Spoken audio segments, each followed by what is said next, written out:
Let me revise it briefly. Understand. See, sympathetic system stimulation is known as fight or flight response. Sympathetic system is also known as adrenergic system because the neurotransmitter is noradrenergic. It is also known as thoracolumbar system because it is originating from thoracic and lumbar muscles. Now, these responses are commonly known as fight or flight response. Whenever a subject needs to fight or whenever he needs to run away from a situation, what all the things happens inside the body are because of sympathetic stimulation. These stimulations are also known as E-responses. E-responses means whenever people do exercise, whenever there is a lot of emotion and excitement is there, what all the changes happens inside our body, that is because of stimulation of sympathetic nervous system. When sympathetic neurons are stimulated, noradrenaline releases and it will be acting on all these organs. The effect is it causes mydriasis, pupil dilation. Now, next, it increases blood supply. Now, see, understand this thing, blood supply to skeletal muscle is increased, but cutaneous splanchnic supply. Splanchnic means visceral organs. To the visceral organs, blood supply is reduced and the blood is diverted to skeletal muscle because your skeletal muscles needs more of blood. Now, blood is carrying oxygen and nutrients. Oxygen levels has to be increased, nutrients should be increased, and more amount of blood should be pumped towards skeletal muscle. More amount means heart rate is increased. Then, bronchodilation, bronchioles will dilate, more amount of oxygen is inhaled, that is given to skeletal muscle. And then glucogenolysis and gluconeogenesis. Glycogen will break down, a lot of glucose is released. Gluconeogenesis, glucose will get synthesized from pyruvate like non-carbohydrate sources.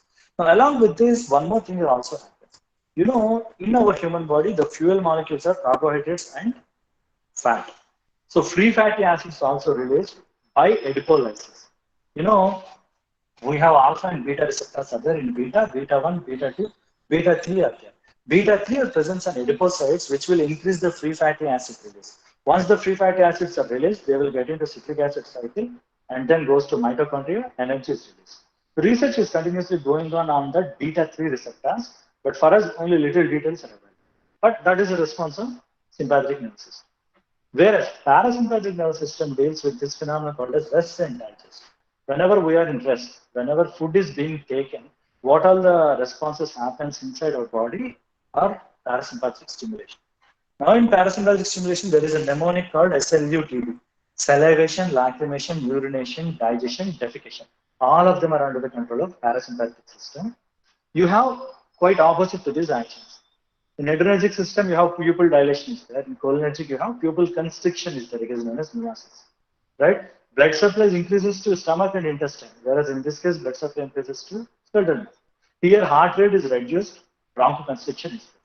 Whereas here, the opposite happens. So every organ has got dual innervation. But remember, parasympathetic, it is very limited responses. Most of the actions are either on heart or on intestine. But sympathetic, varied responses are there. Multiple organs will get affected. So this is about sympathetic and parasympathetic comparison.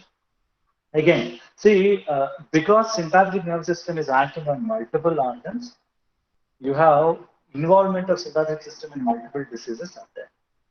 We'll see in the next classes, we'll see what are the receptors present and how the effect is carried out. We'll see it in the next class.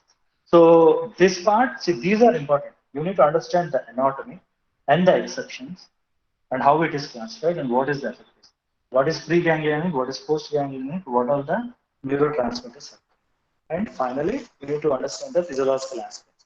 Once these two things are clear, you can easily breeze through the remaining things like drugs, agonists, antagonists, all of them.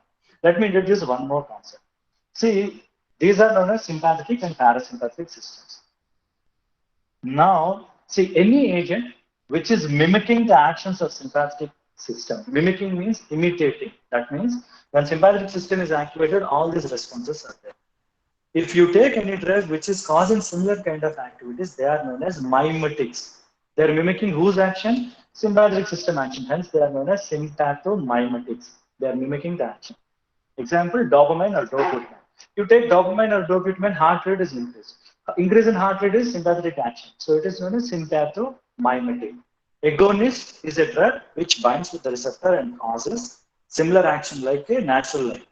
The natural ligand for sympathetic system is, the natural chemical is noradrenaline. When noradrenaline is released, all these responses are true. So use any drug which is showing similar activities. They are known as mimetics. Sympathomimetics will show these actions. Parasympathomimetics will show these actions. Opposite one, sympatholytic. Lysis, literal meaning is breakdown, but here lysis means blocking the actions. You know, antagonist binds with the receptor, but no intrinsic activity is there. They are acting as blockers. So we have agents based on these actions. Similar actions, sympathomimetics. Blocking that actions, sympatholytics. Propranolol, we call it as a beta blocker. It is a sympatholytic. Similarly, parasympathomimetic, parasympatholytic. It's just a word play. You need to understand what is mimetic is, what is lytic is. Then you will understand all the things. So understand these things, the anatomical aspects and physiological aspects.